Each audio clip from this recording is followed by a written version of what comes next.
la une de ce journal, le cabinet Vaz International Consulting a initié un séminaire de formation à l'endroit des décideurs non financiers à Conakry en Guinée. Filière banane. Depuis plusieurs mois, le torchon brûle entre la Société d'études et de développement de la culture bananière SCB et son voisin du complexe hôtelier, le refuge du Bandama. Plus de précisions dans ce journal. Et puis à Yamoussoukro, le groupe Digimaster lance sa plateforme Point of Connection.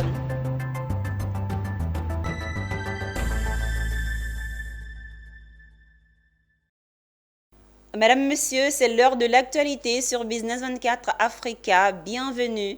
Ouvrons ce journal en nous rendant à Conakry, en Guinée. Le cabinet Vaz International Consulting a organisé un séminaire de formation à l'endroit des décideurs non financiers. Une vingtaine de chefs et cadres d'entreprises évoluant dans divers secteurs d'activité ont pris part à cette masterclass. Nous en parlent Pierre Tebeu et Djekou de Silva. Conakry, capitale de la Guinée, se met à l'ère de la formation sur la finance aux décideurs non financiers. Ils sont une vingtaine de chefs et cadres d'entreprises dans divers secteurs d'activité à prendre part à ce séminaire international organisé par le cabinet Vaz Consulting. Lors de cette session de formation, il a été question d'expliquer aux décideurs non financiers l'importance de la finance dans leur système de management. Tout a été passé en revue et décortiqué. Des mécanismes comptables à l'audit financier en passant par le choix des décisions d'investissement, l'élaboration des budgets et l'analyse financière. L'objectif est clair, il s'agit de les amener à comprendre les choses financières, quand bien même ils ne sont pas financiers de formation. Nous sommes effectivement à la 22e édition qui a eu lieu ici à l'hôtel Palm Camayen de Conakry. Donc ça a été un séminaire important, je pense qu'il y a eu plus d'une vingtaine de participants, de dirigeants et de responsables d'entreprises. Et ils en sont sortis très très satisfaits. Je pense que c'est cela qui est un plaisir pour nous, c'est cela notre joie de contribuer effectivement à l'amélioration et au développement de la culture financière des dirigeants d'entreprise. Au sorti de ce séminaire international sur la finance des décideurs non financiers, les auditeurs se disent satisfaits. On vient d'assister à un séminaire, une formation sur la finance pour les décideurs non financiers, donc la 22e édition, la première à Conakry. Et l'objectif, c'est d'avoir les principaux outils qui nous permettent de mieux comprendre et de mieux challenger aussi les directeurs financiers, aussi prendre des décisions dans le cadre de notre activité sur des critères financiers. Ça m'a permis au cours de ces 2 jours d'appréhender, n'est-ce pas, les concepts de la gestion financière. J'ai participé à ce séminaire depuis hier et ça a été vraiment très très très enrichissant. Pour rappel, le séminaire international de formation rencontre d'énormes succès dans plusieurs pays de l'Afrique francophone. À Abidjan comme à San Pedro, au sud-ouest de la Côte d'Ivoire, les chefs et cadres d'entreprises prennent d'assaut les masterclass du cabinet Vaz Consulting. C'est que le sujet est d'une actualité dans presque toutes les entreprises du continent. Le séminaire « La finance pour décideurs non financiers » a encore de beaux jours devant lui. Depuis quelques mois, le torchon brûle entre la Société d'études et de développement de la culture bananière SCB et son voisin du complexe hôtelier, le refuge du Bandama, dans l'exploitation bananière de Espadi, dans l'Agnébi-Tiassa. À l'origine de ce conflit, aujourd'hui, entre les mains de la justice, le refus des agents et clients du complexe de se soumettre au protocole sanitaire avant toute présence dans les plantations de la SCB. Pierre Tebeu et Ismaël Doza sont allés comprendre les raisons de la division des voisins. Voici une affaire de cohabitation nuisible à une activité économique. Des plantations de bananes dessert à perte de vue. Nous sommes en Doussi, dans la plantation de la culture bananière SCB. Ce fleuron de la culture bananière en Côte d'Ivoire. Ces plantations font la fierté de tout un peuple. Réputée pour son goût unique, la banane SCB de Côte d'Ivoire est recherchée sur le marché de l'Union européenne. Les raisons sont connues. Le modèle de culture respectueuse de l'homme et de l'environnement a fini par séduire les consommateurs européens. La SCB, qui emploie plus de 6700 personnes en Côte d'Ivoire et couvre plus de 75% de la production ivoirienne, a effectivement relevé le pari de la qualité. Sur ce chapitre, on ne lésine pas sur les moyens pour se conformer aux règles de l'Union européenne. Comme ici, ce dispositif installé aux 3 entrées de la plantation SCB. Un dispositif très stratégique et déterminant pour la certification de la banane dessert Made in Côte d'Ivoire. Seulement, voici depuis 2022, une cohabitation inattendue est en train de mettre en mal le dispositif stratégique de la SCB. Il s'agit de ce réceptif hôtelier. Son nom, Hôtel Le Refuge du Bandama, qui offre à ses clients un séjour au plus proche du fleuve. Mais pour y avoir accès, il faut bien sûr traverser la plantation de bananes de la SCB. Et la SCB exige que toute personne traversant sa parcelle se soit auparavant désinfecté les pieds de peur que les bananes ne soient contaminées. Chose que le réceptif hôtelier, le refuge, ne ferait pas suffisamment au goût de la SCB. Depuis, l'affaire se médiatise par jugement de tribunal interposé. Il y a plusieurs voies d'accès à l'hôtel qui est en conflit avec nous. Vous verrez par vous-même qu'il y a une première voie qui est là, une autre voie qui est dans mon dos, et la voie litigieuse aujourd'hui qui a été fermée pour des raisons sanitaires.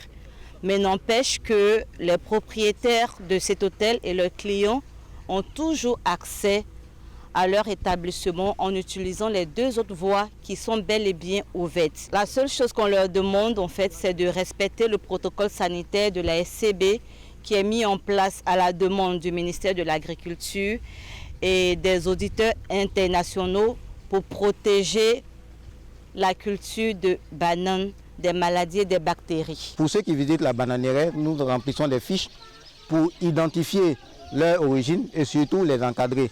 Certains pays sont déjà indexés. Quand vous avez visité ces pays-là, vous ne pouvez pas entrer dans notre bananière, au risque de nous envoyer ce parasite que nous craignons tous. Le risque pour ce type de parasite, dès que vous l'avez dans la plantation, c'est toute la plantation, des milliers d'hectares pour des plantations industrielles qui disparaissent. Il ne serait pas surprenant qu'une médiation locale ne prenne des initiatives les jours à venir, car les activités de la SCB sont de la plus haute importance de la filière banane en Côte d'Ivoire et pour l'emploi de jeunes dans la région. Koné Dioman, directeur de cabinet du ministère des Transports, a procédé récemment à la pose de la première pierre du nouveau siège de la direction générale de la SODEXAM, entendez Société d'exploitation et de développement aéroportuaire, aéronautique et météorologique. C'est un bâtiment R+2 baptisé du patronyme d'Abdoulaye Coulibaly, premier officier ivoirien à prendre la tête de l'armée de l'air.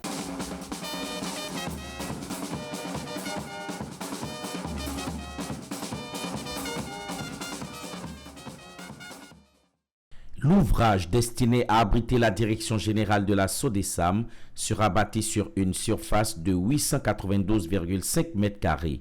Il répond aux engagements pris d'améliorer les conditions de travail et de vie des agents de la société en leur offrant un espace de travail convenable, adapté et favorable à leur épanouissement professionnel ainsi qu'à la pleine expression de leur potentiel.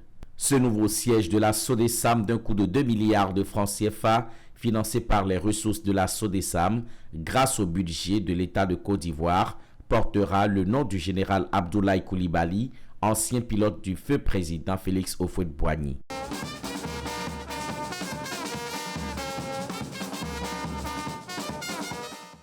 Ce nouveau siège incarne le nouveau visage de la SODEXAM.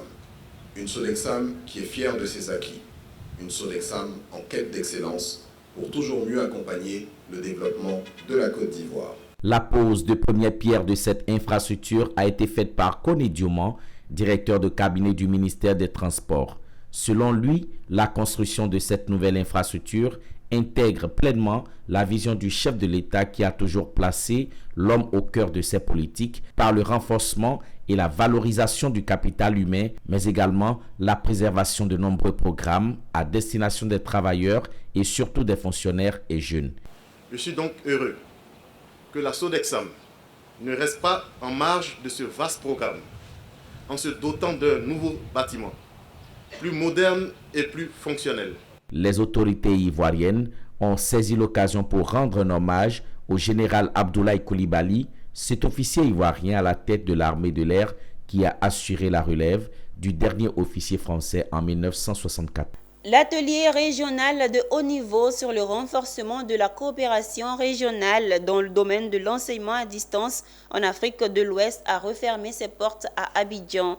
Organisé par l'Agence universitaire de la francophonie, il a permis 2 jours durant aux acteurs du domaine de l'enseignement, de la recherche, d'échanger et de discuter des opportunités de renforcer la collaboration dans l'enseignement supérieur entre les institutions de l'Afrique de l'Ouest par la technologie. Cette rencontre a été soldée par des recommandations à l'issue des échanges. Michel Brou et Ézéchiel Siri. 8 pays d'Afrique de l'Ouest, 45 participants, acteurs de l'enseignement supérieur et partenaires sont au thème d'une série d'échanges sur le renforcement de la coopération régionale dans le domaine de l'enseignement à distance en Afrique de l'Ouest. Des échanges qui étaient des partages d'expériences et d'idées sur l'usage des technologies pour améliorer l'enseignement à distance dans le e-learning. L'honneur a été donné à l'Agence universitaire de la francophonie, initiatrice d'énumérer les recommandations à l'endroit des décideurs, à savoir renforcer le capital humain dans le e-learning, développer les compétences dans la formation et l'encadrement du personnel enseignant. L'accessibilité, de la connectivité et de l'amélioration de cette connectivité autant que faire se peut par la mise en place de réseaux de haut débit afin d'assurer un enseignement à distance de qualité. Il y a également, et nous avons entendu le CAMES revenir sur ce sujet, assurer la qualité des offres de formation à distance grâce à une appropriation des référentiels, et je pense notamment à ce référentiel régional qu'est le référentiel CAMES en la matière, et qui nous semble tout à fait essentiel. Le ministre Adama Diawara et les participants ont salué ce cadre d'échange qui offrira un nouveau souffle à l'enseignement supérieur. Vraiment, j'ai noté toutes les recommandations, le résumé qui a été fait tout à l'heure par Madame la directrice régionale, parce que vraiment, je suis entièrement d'accord avec ces recommandations. D'ailleurs, nous, on est bien placés pour le dire. Par exemple, le renforcement des infrastructures et de la connectivité, mais ça va supposer de la mutualisation. Donc, la mutualisation, je pense que c'est une voie. C'est une voie parce qu'individuellement, impossible. Nous avons eu des rencontres fructueuses, nous avons eu à faire des partages d'expériences avec les autres pays qui ont expérimenté l'enseignement à distance. Et c'était pour nous le cadre de faire le point sur ce qui a marché, ce qui marche, ce qui ne marche pas, afin que chacun puisse tirer les meilleurs enseignements possibles dans l'expectative de pouvoir donc opérer les changements ou les modifications ou les réorientations possibles. L'atelier régional sur le renforcement de la coopération régionale dans le domaine de l'enseignement supérieur s'inscrit dans le cadre du programme digital Response Connecting Citizens. Achevé ce 11 mai 2023, il s'est voulu un cadre d'échange pour donner une orientation claire aux acteurs de l'enseignement supérieur pour développer des projets ambitieux et innovants en matière d'éducation à distance en Afrique de l'Ouest. Un nouveau lavage auto a été inauguré dans la commune de Koumassi, précisément dans le quartier Fanny. Ce qui rend ce lavage auto spécial, cependant, c'est qu'il est auto-généré par des femmes. Dénommé au féminin Bailey les Assauts, cette structure est désormais ouverte au grand public, un bel exemple d'entrepreneuriat féminin. Anja Sémian et Augustin Kra nous donnent plus de précisions. C'est un exemple de l'émergence de l'entrepreneuriat féminin en Côte d'Ivoire. Une structure de lavage auto entièrement entretenue par une dizaine de jeunes filles. Au féminin, Bailey les Assauts, un projet viable aujourd'hui grâce à la détermination de Madame Diabagaté. Cette décision, associée au fait que l'entreprise est gérée par des femmes, fait du lavage auto un modèle pour d'autres entreprises locales. On a commencé avec l'agence de placement. Donc déjà là, j'ai affaire aux jeunes filles que je place en tant que servantes et nounou dans les maisons. J'ai vu que beaucoup de filles aujourd'hui n'ont plus envie de faire le travail domestique. Elles préfèrent faire un travail où elles vont le matin et elles rentrent le soir comme tout le monde. Donc on s'est dit qu'il fallait créer quelque chose de nouveau. On a pensé à un lavage auto, mais qui allait employer que des femmes. Les premiers témoins de cette initiative n'ont pas manqué d'exprimer leur satisfaction et leur encouragement, tout en soulignant l'importance de promouvoir l'entrepreneuriat féminin. Je suis vraiment satisfaite de participer à cette belle cérémonie d'inauguration d'une entreprise créée par une dame, une initiative que le ministère salue et que le ministère encourage pour l'autonomisation de la femme. Désormais, l'eau, la mousse et le savon pour le lavage auto n'est plus seulement l'affaire de la masculinité. L'inauguration du lavage auto au féminin by les assos est un exemple inspirant de la manière dont les femmes peuvent être des acteurs actifs dans le développement économique de leur communauté. Sachez aussi dans ce journal que le groupe TG Master a officiellement lancé son Point of Connection dans la ville de Yamoussoukro. Point of Connection est une plateforme de formation digitale accessible aux populations de l'intérieur du pays.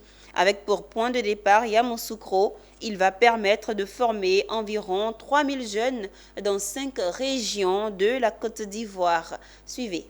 C'est dans le quartier Morofé de Yamoussoukro que les responsables de TG Master et leurs invités se sont retrouvés pour le lancement officiel de son projet Point of Connection en cours. Avec ce projet, les populations de Yamoussoukro et les villes environnantes auront désormais les opportunités de se former avec le POC TG Master pour booster leur carrière, mais également avoir de nouvelles compétences pour améliorer leur employabilité. Avec l'appui du partenaire IEP, de dire que les mêmes formations que nous faisons à Abidjan, on va les délocaliser dans plusieurs villes de l'intérieur. Mais justement, la question c'est comment.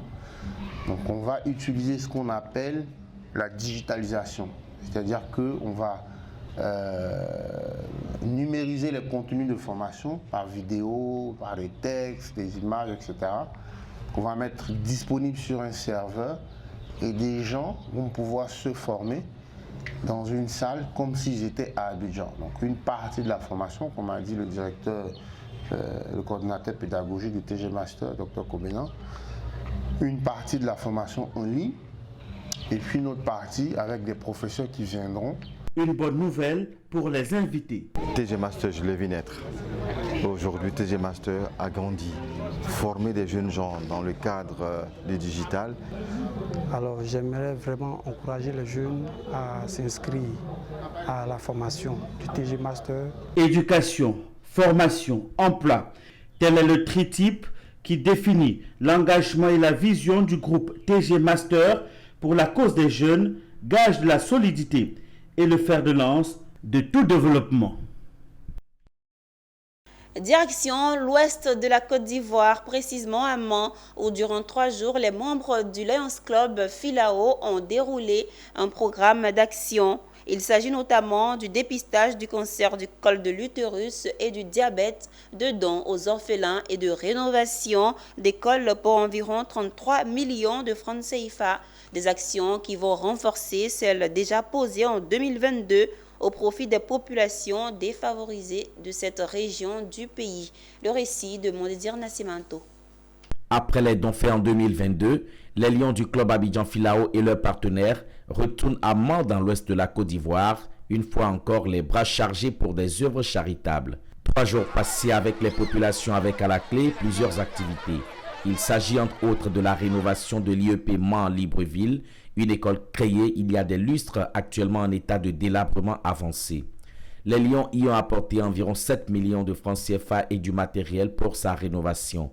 Après le lancement de cette rénovation, cap a été mis sur l'orphelinat. Des vivres, des non-vivres, des repas chauds et une enveloppe financière ont été remis pour les enfants en situation difficile. On a fait quoi, 96 couches. Il y a aussi de l'huile. De l'huile, des lingettes, en tout cas des vivres et des non-vivres pour vous aider dans votre mission que vous faites tous les jours. Et le Lions Club, nous sommes un club service. On œuvre pour 5 causes majeures: la lutte contre le diabète, la lutte contre la cécité, la faim.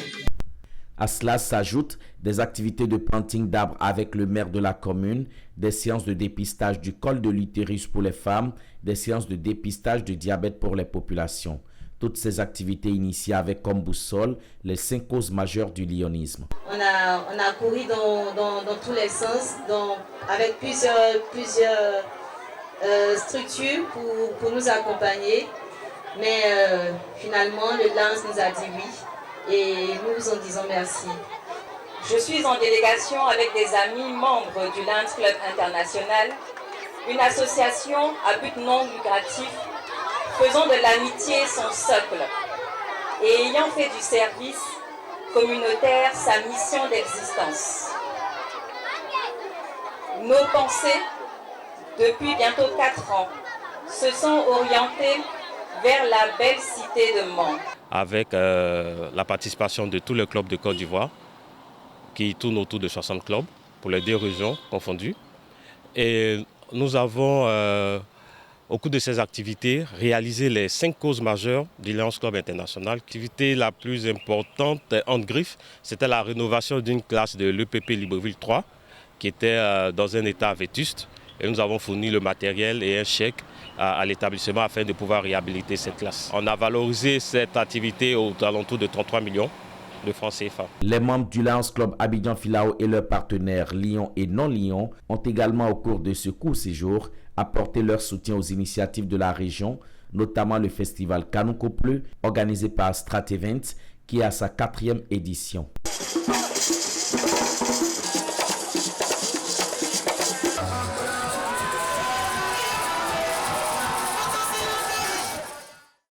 C'est la fin de ce journal. Merci de nous avoir suivis. Restez toujours fidèles à votre chaîne panafricaine d'information économique Business 24.